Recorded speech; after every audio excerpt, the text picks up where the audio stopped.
ವಿರಾಮದ ನಂತರ ಸಂತೋಷ ಸೂತ್ರ ಕಾರ್ಯಕ್ರಮಕ್ಕೆ ಮತ್ತೊಮ್ಮೆ ಸ್ವಾಗತ. ಗುರುಜಿ ಈಗ ತಾನೇ ಹೇಳ್ತಾ ಇದ್ರಿ ಸಮಾಜದಲ್ಲಿ ಇಂತಹ ಕಾಮಾಂಧತೆ ಇನ್ನೂ ಜಾಸ್ತಿ ಆಗ್ತಾ ಹೋಗುತ್ತೆ ಅಂತ. ಹೌದು, ಇದನ್ನು ಕಡಿಮೆ ಮಾಡ್ಬೇಕಾದ್ರೆ ಏನು ಮಾಡಬೇಕು? ಕಾಮುಕತೆ ಜಾಸ್ತಿ ಆಗುತ್ತೆ ಅಂತ ಹಾಗೆ ಬಿಟ್ಬಿಡೋದ? ಜಾತಕ ಹೇಳ್ಬಿಟ್ಟಿದೆ ಅದಕ್ಕೆ ನಡೀತಾ ಇದೆ ಅಂತ ಬಿಡೋದಂತಲ್ಲ. ಇದಕ್ಕೊಂದು ಪರಿಹಾರ ಅಂತ ಇರುತ್ತೆ. ಶುಕ್ರನ ಈ ರೀತಿಯಾದಂಥ ಪ್ರಭಾವ ಕಡಿಮೆ ಆಗಬೇಕಾದ್ರೆ ದೇವಿಯ ಆರಾಧನೆಯನ್ನು ಮಾಡ್ತಕ್ಕಂಥದ್ದು ಬಹಳ ಮುಖ್ಯ. ಪ್ರತಿ ಒಂದು ಮನೆಯಲ್ಲೂ ಸಮೇತ ದೇವಿಯನ್ನು ಆರಾಧನೆ ಮಾಡಬೇಕು. ಯಾರನ್ನ? ರಾಜರಾಜೇಶ್ವರಿ ಆಗಿರಲಿ, ಚಾಮುಂಡೇಶ್ವರಿ ಆಗಿರಲಿ, ಗೌರಿ ಆಗಿರಲಿ, ಮಹಾಲಕ್ಷ್ಮಿ ಆಗಿರಲಿ, ಸರಸ್ವತಿ ಆಗಿರಲಿ, ಯಾವುದೇ ರೂಪದ ತಾಯಿ ರೂಪದ ಅಮ್ಮನನ್ನು ಅಥವಾ ದೇವಿಯನ್ನು ಪೂಜೆ ಮಾಡ್ಕೊಳ್ತಾ ಬರ್ತಕ್ಕಂಥದ್ದು ಬಹಳ ಶ್ರೇಷ್ಠ. ಒಂದು. ಇನ್ನೊಂದು, ತನ್ನ ಮಕ್ಕಳ ಮೇಲೆ ಬರೀ ಪೂಜೆ ಮಾಡಿ ಬಿಟ್ಬಿಟ್ರೆ ಆಗೋದಿಲ್ಲ, ತನ್ನ ಮಕ್ಕಳ ಮೇಲೆ ಹಿಡಿತವನ್ನು ಇಟ್ಕೊಂಡಿರಬೇಕು. ಈ ವರ್ಷ ಅದರೊಳಗೂ ಹೆಚ್ಚಾಗಿ ಹೆಣ್ಣು ಮಕ್ಕಳ ಮೇಲೆ ಇನ್ನೊಂದಿಷ್ಟು ಜಾಗೃತೆಯನ್ನು ವಹಿಸಬೇಕು. ಹಾಗಾದ್ರೆ ಗಂಡು ಮಕ್ಕಳನ್ನ ಹೆಂಗೆ ಬಿಟ್ಬಿಡ್ಬೋದಾ? ಹಾಗಂತಲ್ಲ, ಎರಡೂ ಮಕ್ಕಳ ಮೇಲೂ ಬಹಳಷ್ಟು ಮುಖ್ಯವಾಗಿ ಯೋಚನೆಯನ್ನು ಮಾಡೋದ್ರ ಜೊತೆಯಲ್ಲಿ ಇನ್ನೊಂದು ಹೆಚ್ಚಿನ ಕಾಳಜಿಯನ್ನು ಹೆಣ್ಣು ಮಕ್ಕಳ ಮೇಲೆ ಮಾಡಬೇಕಾಗತ್ತೆ. ಯಾಕೆ ಈ ಮಾತನ್ನು ಹೇಳ್ತಿದ್ದೀನಿ ಅಂತಂದರೆ, ಈ ದೇಶಕ್ಕೆ ಯಾವ್ಯಾವ ರೀತಿಯಾದಂತಹ ತೊಂದರೆಗಳು ಹೊರದೇಶದಿಂದ ಬಂದಿದೆ. ಅದೇ ರೀತಿಯಾಗಿ ಈ ಕಾಮುಕತೆ ಬಂದಾಗ ನಾನೊಂದು ದೇಶದ ದೃಷ್ಟಿ ಇಟ್ಕೊಂಡು ಒಂದು ಮಾತಾಡಬೇಕಾಗತ್ತೆ. ಯಾಕೆಂತಂದರೆ ಈ ಹಿಂದೂಗಳಿಗೆ ಸಂಬಂಧಪಟ್ಟ ಹಾಗೆ ಪಂಚಾಂಗ ಶ್ರವಣವನ್ನು ನಾವು ಮಾಡ್ತೀವಿ ಅಂತ ಇಟ್ಕೊಳ್ಳಿ. ಇಲ್ಲಿ ಎಲ್ಲ ಹಿಂದೂ ಹೆಣ್ಣು ಮಕ್ಕಳಲ್ಲಿ ಒಂದು ಯೋಚನೆ ಮಾಡಬೇಕು. ಈ ರೀತಿಯಾಗಿ ಶುಕ್ರಗ್ರಹ ಹೀಗಿದೆ ಅನ್ಬೇಕಾದ್ರೆ ಈ ವರ್ಷ ನಾನು ಜಾಗ್ರತೆ ಇರಬೇಕು ಅನ್ನೋದು ಎಲ್ಲ ಮಕ್ಕಳಲ್ಲೂ ಬಂದ್ಬಿಡ್ಬೇಕು. ಒಂದು ಹಾಗಂತೇಳಿ ಬೇರೆಯವ್ರಿಗೆ ಬರಬಾರ್ದು, ಎಲ್ಲರ ಮೇಲೂ ಬರುತ್ತೆ. ಆದರೆ ಮುಸಲ್ಮಾನರಲ್ಲಿ ಮಾತ್ರ ಬಹಳ ಕಾಳಜಿಯನ್ನು ವಹಿಸ್ತಾರೆ. ಹೆಣ್ಮಕ್ಳಿಗೆ ಮಾತ್ರ ಮನೆಯಿಂದ ಹೊರಗೆ ಹೋಗಲಿಕ್ಕೆ ಬಹಳ ರೆಸ್ಟ್ರಿಕ್ಷನ್ಸ್ ಇದೆ. ಆಮೇಲೆ ಹೊರಗೆ ಹೋದ್ರೂ ಸಮೇತ ಬುರ್ಕಗಳನ್ನು ಹಾಕ್ಕೊಂಡು ಹೋಗಬೇಕು ಅಂತಿದೆ. ಬಹಳಷ್ಟು ರೆಸ್ಟ್ರಿಕ್ಷನ್ಸ್ ಮಾಡ್ತಾ ಇದೆ. ಅದೇ ರೀತಿಯಾಗಿ ಕ್ರಿಶ್ಚಿಯಾನಿಟಿನಲ್ಲಿ ನೋಡಿದ್ರೆ ಅವರಲ್ಲಿ ಏನಾಗಿದೆ, ಪಾಪ ವೆಸ್ಟರ್ನ್ನೇ ಜಾಸ್ತಿಯಾಗಿ ಕಲ್ಚರ್ ಬಂದುಬಿಟ್ಟಿದೆ ಅನ್ನೋದೊಂದು ಕಾಳಜಿ ಇದೆ. ಆದ್ದರಿಂದ ಇಲ್ಲಿ ಏನು ಗಮನ ಹರಿಸ್ಬೇಕು ಅಂತಂದರೆ, ಒಂದೊಂದು ಹೊಡೆತಗಳನ್ನು ನೋಡುವಾಗ ಒಂದು ಸಣ್ಣ ಎಕ್ಸಾಂಪಲು, ಈ ಏನೋ ಲವ್ ಆಜಾದಿ ಹಾಗೆ ಅಂತ ಶುರುವಾಗಿರುವಂಥದ್ದಿದೆ. ಎಷ್ಟೋ ಜನ ಹುಡುಗರುಗಳು ಹಿಂದೂ ಹುಡುಗಿಯರನ್ನೇ ಕೇವಲ ಮದುವೆ ಆಗಲಿಕ್ಕೆ ಅಂತಲ್ಲ, ಹಾಗೇ ಪ್ರೀತಿಸಿ ಅವರಿಗೆ ಮೋಸ ಆಗ್ತಕ್ಕಂಥದ್ದು ಎಷ್ಟೊಂದು ನೋಡ್ತೀವಿ. ಅದೇ ರೀತಿಯಾಗಿ ಈ ವರ್ಷ ಜಾಸ್ತಿಯೂ ಆಗ್ಬೋದು. ಆದ್ದರಿಂದ ಜಾಗ್ರತೆಯನ್ನು ವಹಿಸಬೇಕಾಗತ್ತೆ. ಧರ್ಮವನ್ನು ಉಳಿಸ್ಕೊಳ್ಬೇಕಾದ್ರೆ ನಮ್ಮತನವನ್ನು ಫಸ್ಟ್ ಉಳಿಸ್ಕೊಳ್ಬೇಕು. ನಮ್ಮತನವನ್ನು ಉಳಿಸ್ಕೊಳ್ಬೇಕಾದ್ರೆ ಆ ಮನೆಯಲ್ಲೊಂದು ಸಂಪ್ರದಾಯಸ್ಥ ರೂಪದಲ್ಲಿ ಇರಬೇಕು. ಆ ಸಂಪ್ರದಾಯ ಇರಬೇಕಾದ್ರೆ ಒಂದು ಸಂಸ್ಕೃತಿ ಬಗ್ಗೆ ಅರಿವಿರಬೇಕು. ಇದರೊಳಗೆ ಯಾವುದೇ ಧರ್ಮದ ಹೆಣ್ಣು ಮಕ್ಕಳಾಗಲಿ ಅವರು ನಮ್ಮ ದೇಶದ ಮಕ್ಕಳೇ. ಆದ್ದರಿಂದ ಪ್ರತಿಯೊಬ್ಬರು ಸಮೇತ ನಮ್ಮ ಮಕ್ಕಳನ್ನು ಎಷ್ಟು ಶಿಸ್ತುಬದ್ಧವಾಗಿ ಬೆಳೆಸ್ತಾ ಇದ್ದೀವಿ ಅನ್ನೋದನ್ನು ನೋಡಬೇಕು. ಈಗಾಗಲೇ ಬೆಂಗಳೂರಂಥ ಸಿಟಿಗಳಲ್ಲಿ ಎಷ್ಟೋ ಅನಾಹುತಗಳಾಗ್ತಾ ಇದೆ. ಅದು ಅಲ್ಲದೆ ರಾತ್ರಿಯ ವೇಳೆಯಲ್ಲಿ ಪೊಲೀಸ್ನವ್ರು ಹಿಡಿದ್ರೆ ಹೆಚ್ಚಿನ ಹೆಣ್ಣುಮಕ್ಕಳುಗಳೇ ಕುಡಿದು ಬೈಕ್ ರೈಡ್ ಮಾಡೋದು, ಸ್ಕೂಟಿ ಇತ್ಯಾದಿಗಳನ್ನು ಬಿಡ್ತಕ್ಕಂಥದ್ದಿದೆ, ಕಾರ್ನಲ್ಲಿ ಬರ್ತಕ್ಕಂಥದ್ದಿದೆ. ಅಥವಾ ಲೈವ್ ಬ್ಯಾಂಡ್ಗಳು ಏನೇನೋ ನಾವು ಟಿ ವಿಗಳಲ್ಲಿ ನೋಡ್ತಾ ಇದ್ದೀವಿ. ಇವುಗಳಿಗೆಲ್ಲ ಕಡಿವಾಣ ಹಾಕಬೇಕಾದ್ರೆ ಅವರವರ ಮನೆಯಲ್ಲಿ ಪೋಷಕರುಗಳು ಬಹಳ ಬಿಗಿಯಾಗಬೇಕಾಗತ್ತೆ. ಒಂದು. ಆಮೇಲೆ ಹಾಗಾದರೆ ಈ ಅಫೇರ್ಸ್ಗಳು ಇತ್ಯಾದಿಗಳು ಏನೋ ಪ್ರೇಮ ಪ್ರಕರಣಗಳಿಗೆಲ್ಲ ಕಡಿವಾಣ ಹಾಕಬೇಕಾ ಅಂತ.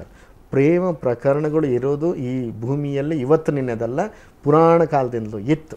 ಆದರೆ ಒಂದು ಮಾತನ್ನು ಹೇಳ್ತೀನಿ, ಸಂಸ್ಕೃತಿ ಸಂಪ್ರದಾಯ ಸಮಾಜದ ದೃಷ್ಟಿಯಿಂದ ಹೇಳಬೇಕಾದ್ರೆ ಜಾತಿ ಎನ್ನುವಂಥದ್ದು ಏನು ಮಾಡಿದ್ದೀವಲ್ಲ, ಈ ಪರಂಪರೆ, ಅದು ಹೊಡೆದಾಟಕ್ಕಲ್ಲ, ಸಂಸ್ಕೃತಿಯ ಭದ್ರತೆಗಷ್ಟೇ ಜಾತಿಯನ್ನು ಇಡಬೇಕು. ಆಯಾ ಜಾತಿಯ ಹೆಣ್ಣುಮಕ್ಕಳು ಆಯಾ ಜಾತಿಯ ಪುರುಷನನ್ನೇ ಮದುವೆ ಆದರೆ ಆ ಸಂಸ್ಕೃತಿಯಲ್ಲಿ ಬಂದಿರತಕ್ಕಂಥ ಅವರ ಪರಂಪರೆಯಲ್ಲಿ ಬಂದಿರತಕ್ಕಂಥ ರೀತಿಯಲ್ಲಿ ಒಂದು ಮದುವೆ ಸಂಪ್ರದಾಯ ನಡೆಯುತ್ತೆ. ಇಲ್ಲ ಅಂತಂದರೆ ಅದು ಮದುವೆ ಸಂಪ್ರದಾಯ ಈ ಕಡೆದು ಮಾಡಬೇಕು ಆ ಕಡೆದು ಮಾಡಬೇಕು. ನೋಡಿ, ಈಗ ಬ್ರಾಹ್ಮಣರ ಪರಂಪರೆಯಲ್ಲಿ ಬಂದಿದ್ದು ಒಕ್ಕಲಿಗರ ಪರಂಪರೆಯಲ್ಲಿ ಇಲ್ಲ, ಒಕ್ಕಲಿಗರ ಪರಂಪರೆಯಲ್ಲಿ ಬಂದಿದ್ದು ಕುರುಬರ ಪರಂಪರೆಯಲ್ಲಿ ಇಲ್ಲ ಅಲ್ವಾ? ಇಲ್ಲಿ ಏನೋ ಒಂದು ಸ್ವಲ್ಪನಾದಂಥ ವ್ಯತ್ಯಾಸಗಳಿರ್ತದೆ. ಗುರುಜಿ, ಅಂತರ್ಜಾತೀಯ ವಿವಾಹ ಸಮ್ಮತವಲ್ಲ ಅಂತ. ಅಂತರ್ಜಾತೀಯ ವಿವಾಹ ನಿಜವಾಗಿಯೂ ಈ ದೇಶದ ಸಂಸ್ಕೃತಿ ದೃಷ್ಟಿಯಲ್ಲಿ ನೋಡಿದ್ರೆ ನಿಜವಾಗ್ಲೂ ಸರಿಯಲ್ಲ. ಯಾಕೆ ಸರಿಯಲ್ಲ?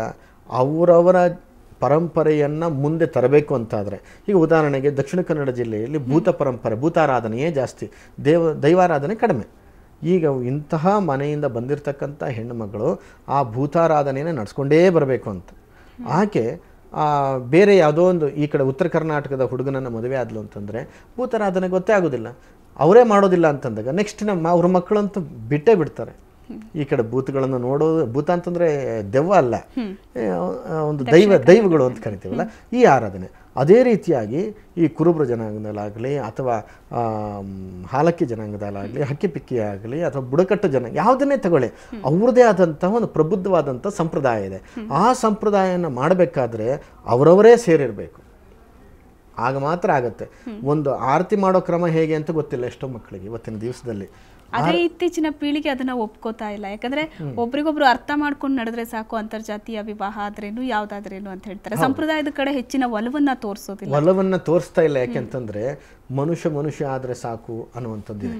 ಆದ್ರೆ ಈ ದೇಶದಲ್ಲಿ ಬಹಳ ಕಷ್ಟ ಇದೆ. ಯಾವಾಗ ಸಂಪ್ರದಾಯ ಬಿಟ್ಟು ಹೊರಟೋಯ್ತೋ ಎಲ್ಲವೂ ಬಿಟ್ಟು ಹೊರಟೋಗ್ತಾನೆ ಇರುತ್ತೆ. ಹೀಗೀಗೆ ಅಂತ ಬಂಧನ ಇಟ್ಟಿದ್ದು ಎಷ್ಟೋ ದಿವಸ ಗಂಡ ಹೆಂಡತಿಗಳು ಸಾಯೋಲ್ಲಿವರೆಗೆ ಒಟ್ಟಾಗಿ ಇದ್ದಂಥದ್ದು, ಆಮೇಲೆ ದಾರೆ ಏರಿತಕ್ಕಂಥದ್ದು, ಕನ್ಯಾದಾನ ಅಂತಾಗಲಿ, ಮದುವೆ ಅಂತ ದೊಡ್ಡ ಸಮಾರಂಭ ಅಂತಾಗಲಿ ಇದ್ದದ್ದು ಯಾಕೆ ಅಂತಂದರೆ ಸಂಪ್ರದಾಯ ಇದ್ದದಕ್ಕೆ. ಹೆಂಗೆ ಒಟ್ಟು ಹೆಣ್ಣು ಗಂಡು ಒಟ್ಟಿಗೆ ಯಾರಾದರೂ ತೊಂದರೆ ಇಲ್ಲ, ಮನಸ್ಸು ಒಗ್ಗಿದ್ರೆ ಸಾಕು ಅಂತ ನಡ್ಕೊಂಡು ಹೋಗಿದ್ರೆ ಜನಗಳು ಹೇಳೋದೇ ಆ ಥರ. ಯುವ ಪೀಳಿಗೆ ಹೇಳೋದು ಹಾಗೇನೆ, ಒಬ್ರಿಗೊಬ್ರು ಅರ್ಥ ಮಾಡ್ಕೊಂಡು ನಡೆದ್ರೆ ಆಯ್ತು, ಸಂಪ್ರದಾಯ ಯಾಕೆ ಅಂತ ಹೇಳ್ತಾರೆ. ಆದ್ರೆ ಧಾರ್ಮಿಕ ಆಚರಣೆ ಮತ್ತು ಸಂಪ್ರದಾಯ ಎರಡನ್ನೂ ತಗೊಂಡ್ರೆ ಅಂತರ್ಜಾತೀಯ ವಿವಾಹ ಸಮ್ಮತ. ಹೌದೌದು, ನೀವು ಹೇಳಿದ ಹಾಗೆ ನಡ್ತಾ ಬಂದಾಗ ಮುಂದಿನ ಅವ್ರ ಮಕ್ಕಳು ಮದುವೆ ಆಗಬೇಕಾದ್ರೆ ಏನಾಗುತ್ತೆ ಗೊತ್ತಾ, ಇದೇ ರೀತಿದೇ ನಡ್ಸ್ಕೊಂಡು ಹೋಗ್ಬೇಕು. ಯಾವುದು ಈಗ ಯಾವ ಜಾತಿದ ಮದುವೆ ಮಾಡಬೇಕು ಅನ್ನೋದು ಕನ್ಫ್ಯೂಷನ್ ಒಂದು ಫಸ್ಟ್. ಯಾವ ರೀತಿಯಾಗಿ ಆಚರಣೆ ಮಾಡಬೇಕು ಅನ್ನೋದು ದೊಡ್ಡ ಕಷ್ಟ. ಅದಲ್ಲದೆ ಆಚರಣೆನೂ ಬೇಡ, ಏನು ಬೇಡ, ಅವಳಿಗೆ ಏನು ಇಷ್ಟ ಇದೆಯೋ ಅದನ್ನೇ ಮದುವೆ ಹಾಕ್ಕೊಂಡ್ಲಿ ಅಂತ ಹೋಗ್ತಾ ಹೋಗ್ತಾ ಹೋಗ್ತಾ ಹೋಗ್ತಾ ಕಡೆಗೆ ಯಾವ ಆರಾಧನೆಗಳು ಇಲ್ಲ. ಯೋಚನೆ ಮಾಡಿ, ಎಷ್ಟೋ ಮನೆಗಳಲ್ಲಿ ವರ್ಷಕ್ಕೆ ಒಂದ್ಸರ್ತಿ ಆದರೂ ಕುಲದೇವರನ್ನ ಹೋಗಿ ದೇವಸ್ಥಾನಕ್ಕೆ ಹೋಗಿ ಪೂಜೆ ಮಾಡ್ಕೊಂಡು ಬರಬೇಕು ಅಂತಿದೆ. ಆಮೇಲೆ ಮನೆ ದೇವರಿಗೆ ಮಾಡೋದ್ರ ಅಂತ ಒಂದು ಮಾತಿದೆ. ಅಂತಂದ್ರೆ ಏನು, ಹೊಲಗದ್ದೆಗಳಲ್ಲಿ ದೇವರನ್ನ ನಂಬಿರೋದು, ಅದಕ್ಕೊಂದು ಗುಡಿ ಕಟ್ಟಿರೋದು, ಅಲ್ಲೋಗಿ ಕೋಳಿ ಕಡಿಯೋದು, ಮತ್ತೊಂದು ಇನ್ನೊಂದು ಅವರವರಿಗೆ ಸಂಬಂಧಪಟ್ಟ ಹಾಗೆ ಮಾಡ್ಕೊಂಡು ಹೋಗ್ತಕ್ಕಂಥದ್ದು. ಏನೋ ನಡ್ಕೊಂಡು ಬಂದಿರತಕ್ಕಂಥದ್ದು ಸಮೇತ ಈ ಪೀಳಿಗೆ ಬರ್ತಾ ಮರ್ತ ಹೋಗ್ತಾ ಇದೆ. ಮರ್ತ ಹೋಗಿ ಏನಾಯ್ತು, ಅನಾಥವಾಗ್ತಾ ಇದೆ. ಆ ದೇವಸ್ಥಾನಗಳು ಅನಾಥವಾಗ್ತಿದೆ. ಇಲ್ಲಿ ಕಷ್ಟಗಳು ಜಾಸ್ತಿ ಆಗ್ತಾ ಹೋಗುತ್ತೆ. ಖಂಡಿತ ಆಚರಣೆಗಳು ಕೂಡ ಮಾಯವಾಗ್ತಾ ಇದೆ. ಇದ್ರ ಬಗ್ಗೆ ಇನ್ನಷ್ಟು ಮಾತಾಡೋಣ ಗುರುಜಿ. ವೀಕ್ಷಕರೇ, ಈಗ ಚಿಕ್ಕ ವಿರಾಮದ ನಂತರ ಸಂತೋಷ ಸೂತ್ರ ಮುಂದುವರಿಯುತ್ತೆ.